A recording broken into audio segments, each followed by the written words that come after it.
paisaje es una experiencia cotidiana y humana más que académica. La podemos problematizar, la podemos debatir, pero la tenemos todas y todos. No tenemos que ser historiadores, geógrafos, ecólogos, biólogos. El paisaje es una cuestión más humana, y en esa cuestión más humana está su complejidad y su riqueza, no en su problematización teórica o metodológica.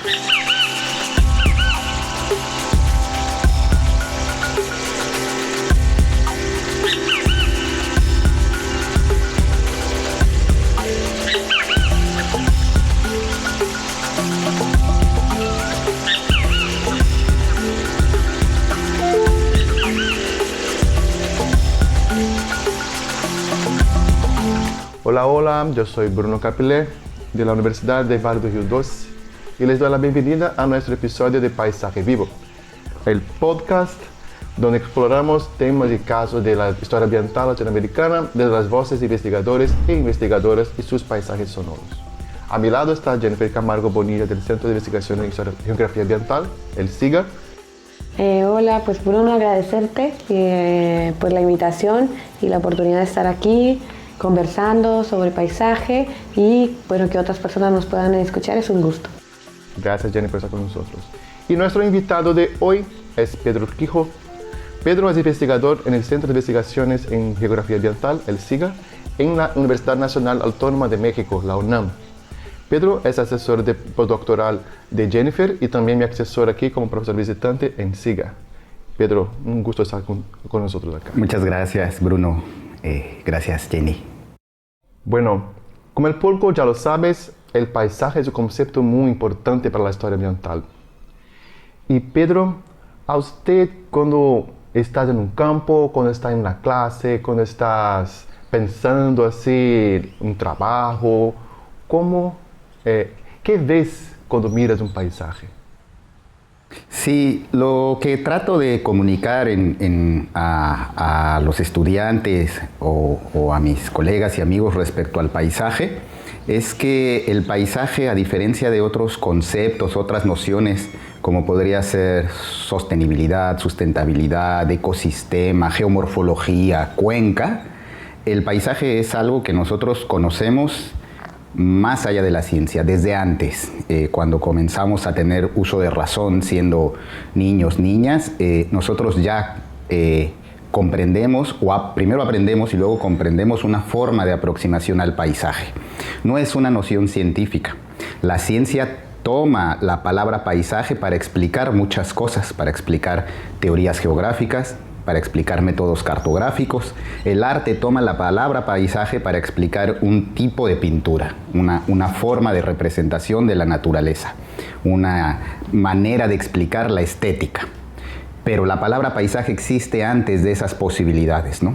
Entonces, a mí lo que me parece muy importante es como volver al punto cero, que nos desprendamos de ese filtro cientificista, academicista que puede tener la palabra misma y tratar de recuperar las nociones o elementos que la experiencia de paisaje, porque paisaje es una experiencia más que un enfoque, puede tener, ¿no? Entonces, para mí eso es clave. Y en ese sentido, pues viene una pregunta muy válida, ¿no? ¿Qué es ese paisaje? Entonces tenemos que recordar que era para nosotros un paisaje en la infancia. El paisaje era eso que observábamos a través de la ventanilla del auto cuando íbamos por las autopistas, por las carreteras, y nos llamaba la atención algo, una montaña, un volcán, un bosque, un lago, una pradera, una serie de cultivos. Algo que en la naturaleza nos parecía decirnos, voltea, mírame. Y entonces volteamos y lo que solíamos decir en ese momento es, qué bonito paisaje, o también qué feo paisaje. Cuando hay algo que no nos gusta, que nos da miedo, un relleno sanitario, un barrio urbano inseguro, pues también es un paisaje, porque el paisaje es lo que te motiva en una primera instancia, aquello que despierta tus sentidos y hace que mires y que sientas, que huelas, que te recuerde cosas, que te provoque. El paisaje provoca, ¿no? Ese paisaje provoca. Entonces, en una primera instancia, el paisaje es una cuestión muy subjetiva y muy personal, porque depende de la persona, de su propia carga valorativa, de sus recuerdos, de su forma de vivir el entorno, lo que va a guiar esa experiencia de paisaje. Entonces sí, efectivamente, como lo ha planteado la historia del arte, como lo ha planteado la historia de la pintura de paisaje, por lo menos desde el siglo XV, el paisaje es una cuestión visual, pero también es una cuestión vivencial, porque no es solo en el cuadro, tienes que estar ahí para sentir esas emociones. Y hay otra cuestión que para mí en historia ambiental, en geografía, es fundamental, que el paisaje no solo se contempla, el paisaje se vive. Porque cuando nosotros decimos qué bonito jardín, qué bonito cultivo, mira qué árboles tan frondosos, hay ahí una intención de manejo. Entonces el paisaje también se transforma por la actividad humana. Y por tanto el paisajista es quien contempla, quien observa, quien vive sensorialmente, quien lo camina, quien se sorprende de lo que está reconociendo con sus sentidos, pero paisajista es sobre todo el que transforma el entorno, el que cambia la naturaleza como una forma histórica de relacionarse con ese lugar, con esa geografía específica. Y en este reduccionismo con el que nos hemos formado en la academia y en la ciencia, se nos olvida eso. Y entonces pensamos que paisaje es algo que está allá, ¿no? que está distante de nosotros. Por tanto, es susceptible de analizarse objetivamente.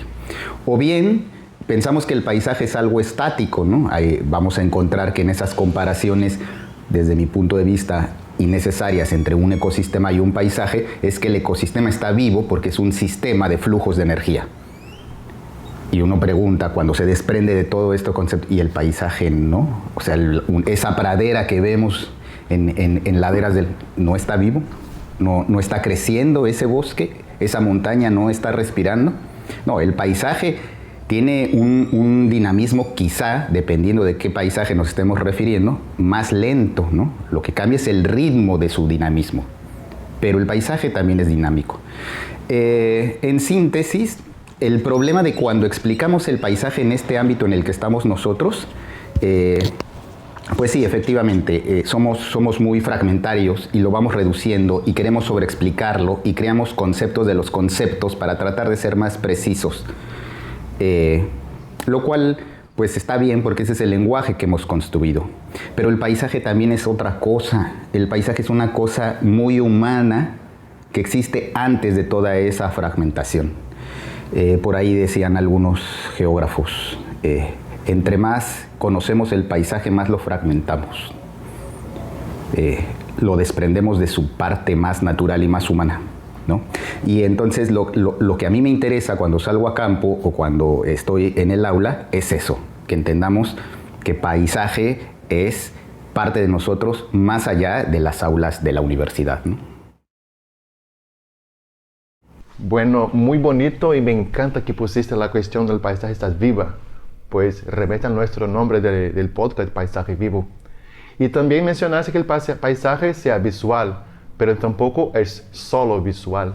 Hay muchas perspectivas de paisaje olfativa y nosotros acá tenemos mucho cariño por la idea de un paisaje sonora, con los sonidos que ponemos, con las cosas que podemos traer y emergir y traer un poco más de la humanidad para un concepto allá de la ciencia. Y entonces, por eso, yo sé ahorita que estás haciendo un sabático aquí en Baja California Sur, un proyecto junto a los pescadores de poblaciones humanas en el mar. El mar tiene un paisaje muy bonito y la sonoridad del mar deja mucho a los sentimientos, los pensamientos, las memorias de las personas, ¿no? ¿Quién conoce el mar, claro? Entonces, cuéntanos un poco de ese proyecto, muy rápido también, pero más que eso, cuéntanos cómo suena el paisaje de su investigación. Sí, el proyecto con el que estamos trabajando por acá en Baja California Sur está encabezado por otra solchera de profundo raigambre, una de las fundadoras de nuestra sociedad, que es Michelín Cariño Olvera. y quien tiene pues toda su vida académica trabajando en esta península, ¿no? Que es ese bracito extendido al norte de México. Y es un lugar muy interesante porque es una península muy angosta, que prácticamente en cuestión de horas puedes estar en el Golfo de California y luego ir al Pacífico, ¿no? Como sucedería más o menos en Centroamérica entre el Atlántico y el Pacífico. La distancia es mínima. Pero además este paisaje en particular es un desierto, y es un desierto que mira al mar por ambos lados. Entonces eso ya lo hace sumamente interesante. Y otra cuestión de particularidad de este lugar es que la orilla que mira al Golfo de California tiene un océano que es exclusivo de México, que es un mar que no tiene frontera con otro país, ¿no? Es el Golfo de California, es un mar interior para México, por decirlo así, ¿no? Entonces también lo hace muy particular. Además de su riqueza biológica, de la biodiversidad que puede haber en estas condiciones, ¿no? Un desierto en el norte, en una península que mira al mar, ¿no? Eso genera formas de vida muy particulares también. Es casi una isla, y lo ha sido históricamente. El proceso de colonización en esta parte del territorio antes del siglo XVIII pues fue muy lento. Aquí las primeras misiones las tuvieron que establecer los misioneros jesuitas, ¿no? Porque no hubo conquistador que lograra consolidar ninguna población. Era muy difícil. Y además porque las formas de vida, las sociedades que estaban antes de la llegada de los europeos, respondían a una lógica de apropiación territorial muy diferente a la que había en Mesoamérica, en el centro del país. No eran agricultores, no eran poblaciones sedentarias. Ellos optaban por una técnica que tenía más lógica para estas geografías, recorridos durante años con pequeñas estaciones donde hubiera especies de flora y fauna que recolectar y cazar, ¿no? Algo que es muy sofisticado y muy complejo de realizar y que implica también un conocimiento del territorio extendido. Entonces difícilmente se podría reducir o congregar a ese tipo de poblaciones que no están acostumbradas a vivir en un solo lugar, ¿no? Entonces por eso la colonización, el proceso de poblamiento al estilo occidental fue muy lento en esta parte del territorio. Y además pues las condiciones de ser un desierto lo hacen también más difícil, ¿no? Hay que recordar que Baja California fue el último estado, la última entidad o la provincia, como se llaman en otros países, en consolidarse. Baja California era un territorio bajo la administración directa del presidente de la República. No tenía un gobernador, no podían tener un gobernador porque tampoco no había población para tener elecciones. Es una tierra, entrecomillada, vacía, ¿no? Así oficialmente considerada. Y las personas que vivían acá desarrollaron formas de vida que guardan una compleja relación con estas características territoriales. Viven del mar, pues se desarrollaron como pequeños pescadores, ¿no? Viven en la sierra, pues practican una pequeña ganadería, ¿no? Que no podía ser expansiva bajo ninguna circunstancia porque el territorio no lo iba a permitir, no había las condiciones. Y sin embargo, cuando viene esta gran aceleración que todos conocemos, entra un nuevo factor económico que es la sobreexplotación de la pesca y la sobreexplotación de los territorios a través de un nuevo extractivismo que es el turismo de mar, ¿no? Y esto cambió las formas de vida de muchas de estas poblaciones. Entonces lo que el proyecto trata de reconocer es cómo hoy en día, 2025, hay sociedades, hay localidades, hay pueblos, personas que defienden esa otra forma de vida, aun cuando la lógica les está imponiendo otras condicionantes sociales y económicas. pero tiene algo muy importante que tiene que ver con el paisaje, que más allá de lo económico, más allá de que hay una necesidad de subsistir a través del dinero, hay también una condicionante para vivir donde estás haciendo lo que tú quieres, que es el arraigo, ¿no? Y el arraigo no se explica necesariamente por el dinero, el arraigo se explica por una cuestión emocional con el territorio y con el lugar en el que vives. Yo quiero seguir viviendo aquí, aunque sea el último poblador, y me voy a dedicar a lo que me he dedicado toda mi vida y a lo que se dedicaron mis padres y a lo que se dedicaron mis abuelos, porque me gusta. Y eso es algo que también pensamos pocas veces cuando trabajamos territorios y paisajes. El derecho al arraigo es un derecho emocional, no un derecho jurídico o económico. Es por amor, ¿no? Es así de subjetivo, pero así de importante. Mira, al escucharte pues se percibe claramente una sensibilidad hacia el paisaje en todos los sentidos que has explicado y también con una mirada amplia, ¿no? Incluyendo la memoria. Y por tanto, precisamente nos preguntábamos cómo arribaste al tema del paisaje. ¿Quién te inspiró a trabajar el paisaje? Sí, bueno, a mí siempre me ha gustado la historia. En primer lugar, sí, creo que desde niño yo quería dedicarme a algo que me permitiera investigar en el pasado, ¿no? Claro, cuando eres niño no tienes claro a qué se dedica un historiador, ¿no? Pero imaginas a lo que se dedica alguien en arqueología o luego en antropología, ¿no? Entonces, siempre me estuve moviendo en ese circuito. A mí eso me gustaba mucho. Y cuando entré a la facultad, ya para estudiar historia, tuve un excelente maestro de geografía que, pues, marcó mi carrera, ¿no? Que es un geógrafo cultural, que además decir geógrafo cultural es un geógrafo diferente, no era solo que tuviéramos que aprender de manejo de cuencas, de las formas del terreno, de fronteras políticas, no, era un geógrafo cultural, nos enseñaba justamente esto, las subjetividades, el apego, la afiliación, las emociones en torno al paisaje y al territorio, ¿no? Estoy hablando de Federico Fernández Christlieb y eso me encantó. Eso me encantó porque me cambió el chip, me enseñó a ver el entorno, la naturaleza y la geografía de una manera diferente, ¿no? Sin tratar de explicar expansión urbana, demografía, circuitos hídricos. Ya veía otras cosas en el paisaje, ¿no? Ya veía gente viviendo sus lugares. Y luego, como es una cuestión subjetiva, también teníamos o nos enseñaba a encontrar las emociones de esas otras personas en sus formas de representatividad, la literatura, el cine, la música, porque cualquier expresión estética humana es una manera de manifestar la emoción o la afiliación o el desprecio o es otra manera, ¿no? Es una representación. El paisaje es una representación. Vuelves a presentar algo, ¿no? Con toda su carga estética o ética de la persona que está proyectando.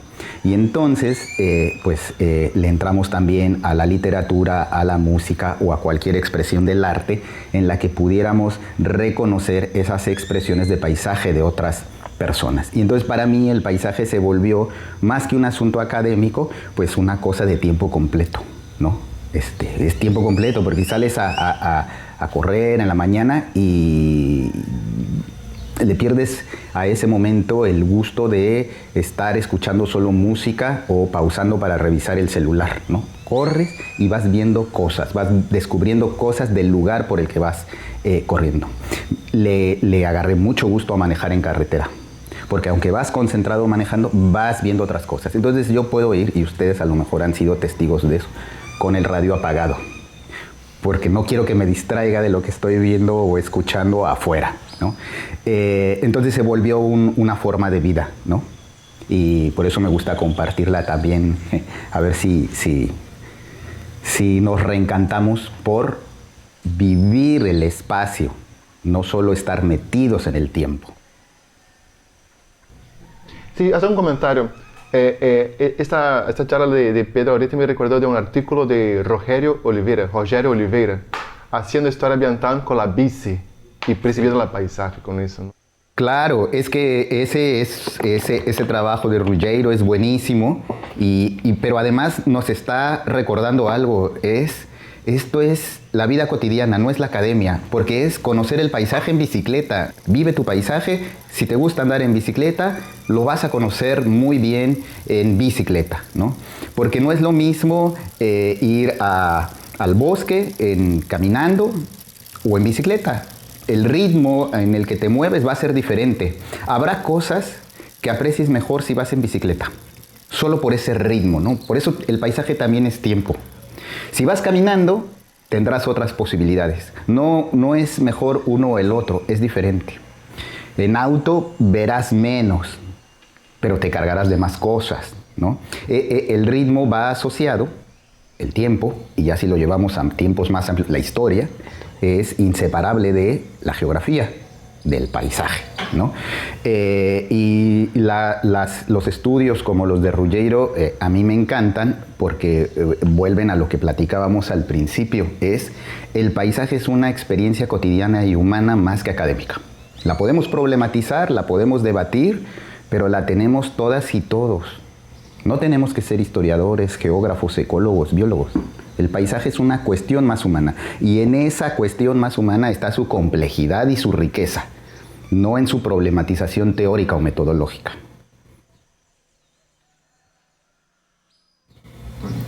Muy bien, y bueno, y desde esa idea del paisaje diverso, del paisaje vivido, del paisaje también subjetivo, de que no todos lo experimentamos de la misma forma, ¿por qué consideras importante al paisaje dentro de los estudios sociales? Sí, porque el paisaje es, en la medida de que el paisaje es esta construcción o representación cultural de una sociedad que vive, transforma y se apropia de un territorio, el paisaje es una cuestión muy humana, es muy humana.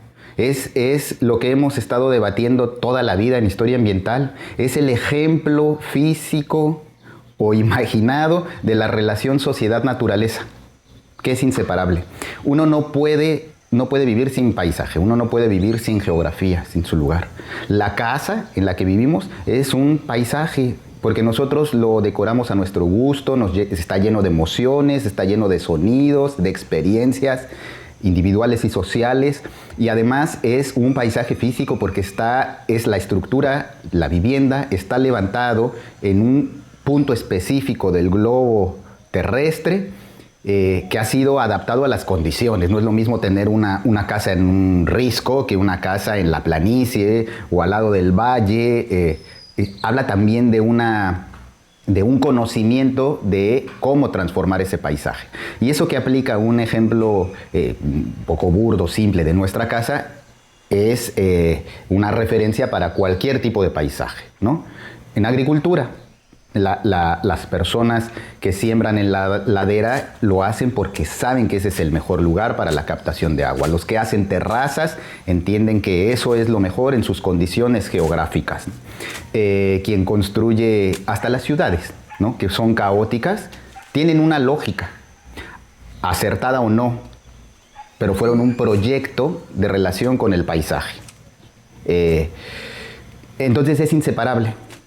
¿Cierto? Es así. Nosotros no podemos desprendernos del espacio, por tanto no podemos hacer como si no hubiera una emoción, una subjetividad, una carga. Hasta cuando pretendemos ser cientificistas, hasta cuando escogemos qué paisaje estudiar con argumentos objetivos, la selección es subjetiva. Ya va guiada porque a lo mejor nos interesan más los paisajes marinos que los paisajes terrestres, porque a lo mejor aprendimos más de una escuela de teoría de la complejidad que de una de ecología política en alguna línea marxista. Todos nuestros conocimientos están guiando y hasta cierto punto induciendo nuestra forma de aproximación a ese objeto de estudio, que en este caso es el lugar donde estamos parados, un espacio, ¿no? Bueno, pasando ese primer bloque más general de la temática, entramos en el bloque de la enseñanza y paisaje, ¿no? Y aquí ya estoy aprendiendo mucho con el profesor Pedro, ¿no? Sabemos que en sus clases tienen una actividad con los alumnos que es la revisitación geográfica con fotos. Cuéntanos un poco sobre eso, así como cuál es la importancia de la enseñanza geográfica a partir del paisaje y los territorios.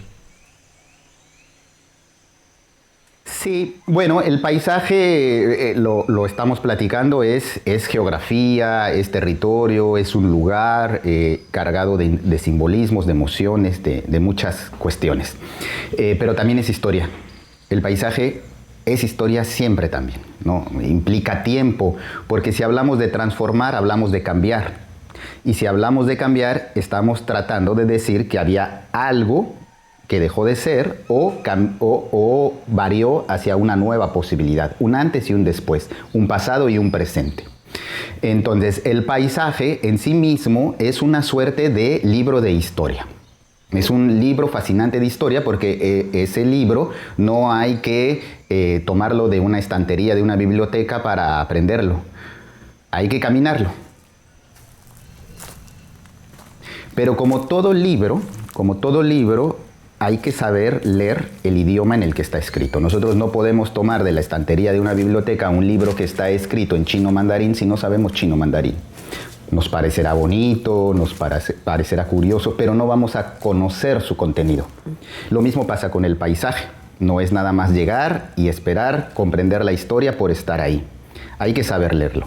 Y las claves que nos da el paisaje en esa experiencia primaria para leerlo es: si tenemos árboles muy grandes y muy viejos, pues nos está hablando que en algún momento de su propia historia alguien los puso ahí, ¿no? Cuando es un mismo tipo de árbol no diversificado, nos habla de un manejo histórico, ¿no? Cuando encontramos un viejo canal abandonado, nos habló también de una domesticación de la agricultura que pretendió desviar el agua, como que hay ciertas, diría Carl Sauer, reliquias en el paisaje que hay que saber codificar, ¿no? Y entonces así se empieza a leer el paisaje en campo, ¿no?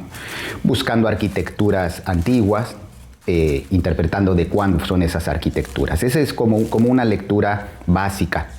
Y lo de la revisitación geográfica apunta de una manera didáctica a aprender jugando, a reconocer esos cambios con las fotografías. Entonces, la idea, el proceso es tener fotografías muy viejas de un mismo lugar que podamos visitar en la actualidad, ¿no? Y con la fotografía en mano, comparar los cambios que ha tenido ese lugar en 20, 30, 50, 60 años, dependiendo de la distancia que exista entre la fotografía y el momento en el que visitamos el lugar, ¿no? Es un método aparentemente sencillo, pero muy enriquecedor, ¿no? Porque es fuerte, es sorprendente tener la foto, estar parado en la misma posición de la persona que lo tomó 50, 60 años y hacer una comparación simple de el antes y el después. Y lo que estamos haciendo es una técnica geográfica que cualquier persona en geografía conoce, es análisis de cambio de usos, ¿no? Cambios de uso de suelo, cambio en la estructura urbana, el cambio de la cobertura de vegetación. Así se hace, nada más que se hace con imágenes satelitales, se hace con mapas, y lo que nosotros hacemos en paisaje cultural es hacerlo con una fotografía en una escala 1:1, porque estamos parados en el mapa antiguo con el momento que captó ese paisajista en el presente. Y es una manera bien bonita de empezar a enseñar esta idea del paisaje como libro de historia. Y esa invitación al tiempo, imaginando aquí, ¿cómo sería hacer una paisaje sonora en el tiempo antes y después? Y dejo un poco a nuestros escuchadores del podcast cómo sería un poco.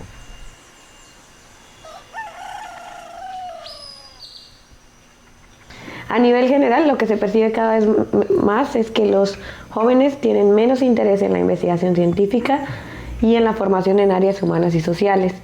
Por ende, ¿qué desafíos presenta la historia ambiental y la formación de historiadores ambientales en México? ¿Y esto cómo repercute en las investigaciones centradas en el paisaje? Sí, bueno, son varios problemas ahí, ¿no? En el caso específico de la historia y la geografía, tiene que ver con la forma de vida que tiene tiene hoy la infancia y las juventudes, ¿no? Están alejados de la experiencia cotidiana de vivir sus lugares. Es sorprendente y yo no lo alcanzo a comprender, no sé si esté bien o mal, creo que está mal, que pasen mucho tiempo con sus celulares, en mundos virtuales, porque estar tanto tiempo en mundos virtuales, con amigos virtuales, aunque del otro lado sean reales, su comunicación es virtual, se pierde el sentido de lo social y eso a la larga afecta a esta formación humanística o en ciencias sociales, porque su idea de humanidad pues es también un poco artificial y su idea de vida social no corresponde con la que existía antes. Es otro tipo de organización a través de la red, ¿no? Y eso, bueno, pues también dificulta que los niños, las niñas o la gente joven pueda comprender ya más grande esta cuestión de vivir el paisaje, ¿no? Es muy complicado. Y yo creo que lo que tiene que suceder ahí es una cuestión fuerte, un movimiento generalizado de apagarnos en las redes un momento, desconectarnos, ¿no? Que tenemos que desconectarnos, no porque esté, insisto, necesariamente mal, sino porque es necesario para seguir siendo humano. Y en ese momento, que puede ser nada, 15 minutos desconectado, salir a caminar. Para despertar otras curiosidades que no te va a proporcionar el teléfono o la computadora, ¿no? Es muy importante trabajar en ese sentido. Y yo lo veo en los ejercicios de paisaje, ¿no? Ustedes recordarán que cuando viajábamos, cuando éramos jóvenes, que no es hace tanto tiempo, nos gustaba tomar fotos, porque además tomar la foto era toda una experiencia, no es como ahora donde puedes tomar 1000 fotos con tu celular y no pasa nada, las puedes editar, borrar.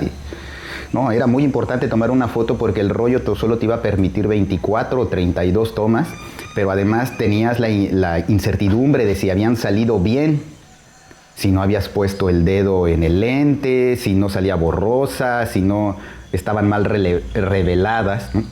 Entonces tomar la foto del paisaje era una concentración más delicada y le dábamos toda la importancia. Tomábamos la foto del paisaje o nos tomábamos una foto nosotros, los que viajábamos, tratando de que el paisaje se apreciara, porque éramos nosotros en ese paisaje que nos sorprendía, ¿cierto? No sucede hoy así con la selfie, porque en una selfie es una autofoto, una suerte de autopaisaje visual, donde 3/4 partes de la imagen está tapada por el rostro.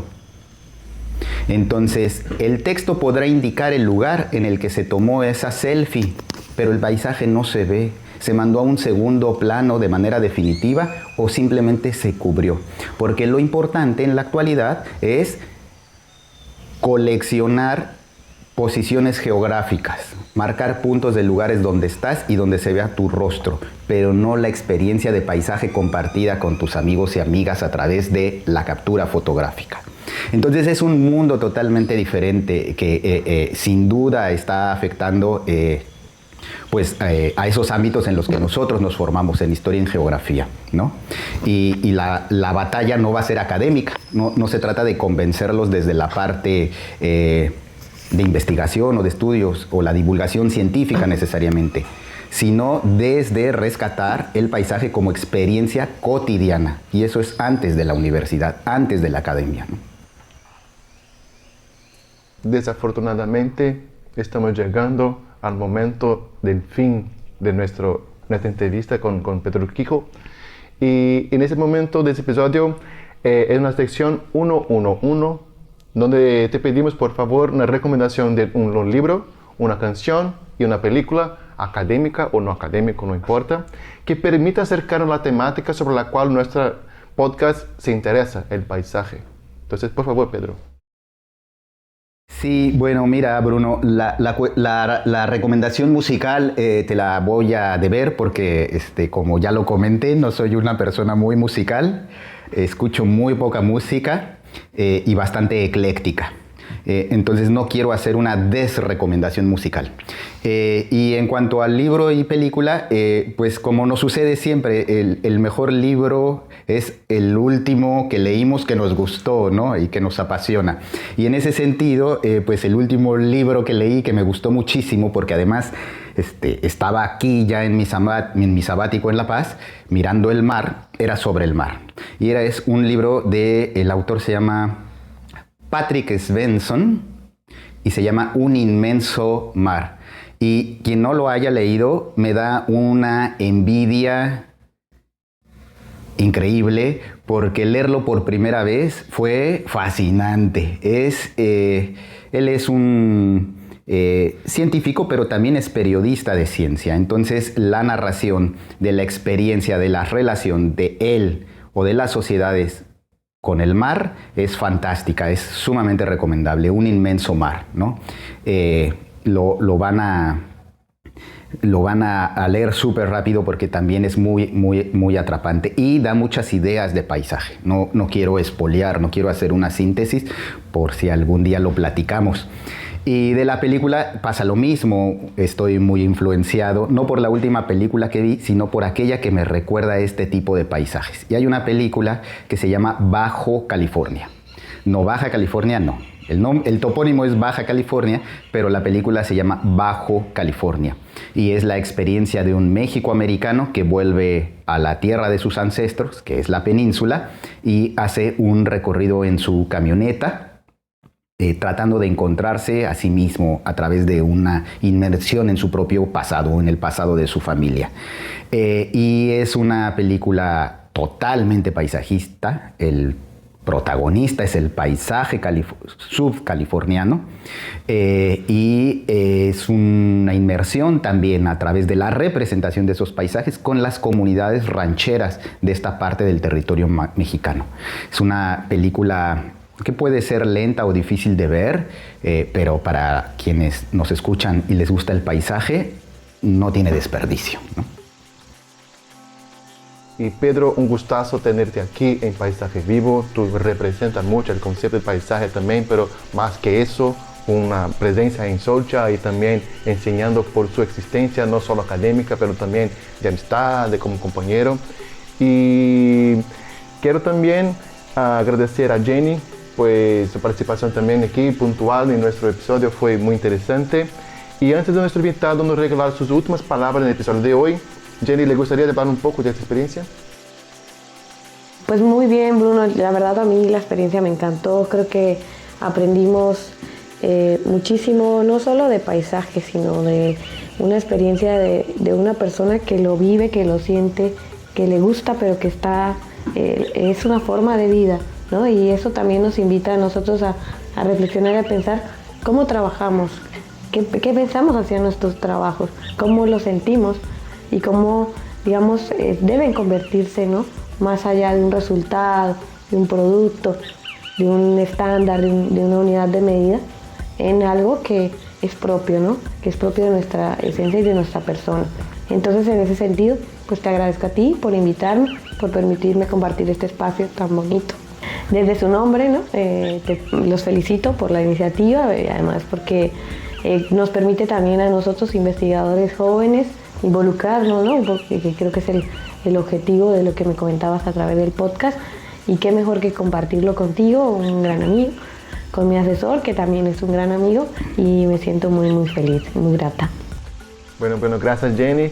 Y Pedro, una vez más le agradezco y quiero dejarte un tiempo libre, así, unas palabras finales, pero también si quieres preguntar o provocar o agregar una cosa que nosotros no hicimos, que se quede muy libre para eso también. Pues solo agradecerte a ti, Bruno, y desde luego a Jenny también por esta plática fantástica.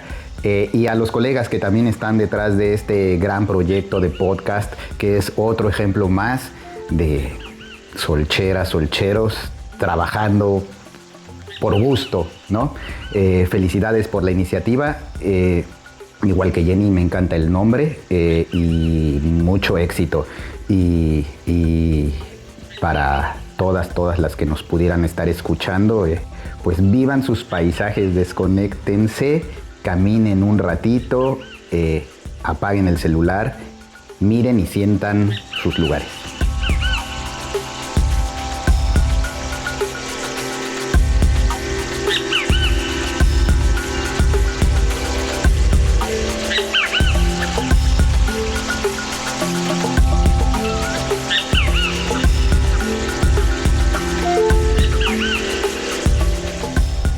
Hasta aquí el episodio de hoy. Esto es Paisaje Vivo. Nuestro equipo de producción está conformado por Adi Lazos, Bruno Capilé, Jorge Olea, Jorge Nieves, Lorena Campuzano y Martín Giraldo. La edición y el diseño sonoro de este episodio los hice yo, Martín Giraldo.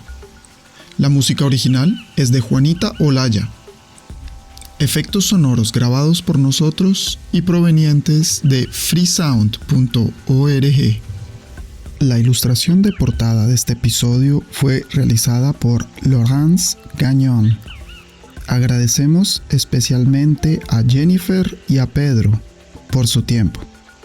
Pueden encontrar más información sobre el trabajo de nuestro entrevistado y sus recomendaciones en la descripción del episodio y en nuestras redes sociales. En Instagram estamos como @paisajevivo_. Gracias y hasta la próxima.